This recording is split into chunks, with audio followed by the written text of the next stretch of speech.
আমরা বিশ্বাস করি আমরা শতভাগ স্বচ্ছতা এবং জবাবদিহিতার সাথে সেই কার্যক্রম সম্পন্ন করতে সক্ষম হয়েছি। যারা আজকে নতুনভাবে চাকরিতে এই জেলা প্রশাসনের সাথে যুক্ত হলেন, তাদের প্রতি আমার বিনীত অনুরোধ, আপনি আজকে নতুন একটি অধ্যায় আপনি পদার্পণ করলেন। আপনি যখন জেলা প্রশাসনের কর্মচারী হিসাবে যুক্ত হলেন, তখন আপনার দায়িত্ব হচ্ছে আপনার সামনে যে সেবা গ্রহীতা আসবে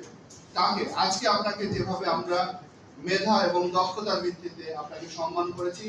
আপনার চাকরি নিশ্চয়তা আপনি পেয়েছেন, আপনি আপনার সামনে যে ব্যক্তিটি দাঁড়াবে তার কাগজপত্র দেখে তার সে যেন কোনোভাবে আপনার কাছ থেকে প্রতারিত না হয়, আপনি যেন তার সাথে শতভাগ ভালো আচরণ করেন এবং তার প্রতি আপনি যে ধরনের আচরণ আরেকজনের কাছে প্রত্যাশা করেন, আপনি তার সাথে সেই আচরণ করে তার কাজগুলো সমাধান করবেন। আপনার মধ্যে যেন সেই পজিটিভ মেন্টালিটি থাকে যে আমরা আসলে তার জন্য, তার জনগণের জন্য আমরা কাজ করব, আমরা রাষ্ট্রের জন্য কাজ করব। এই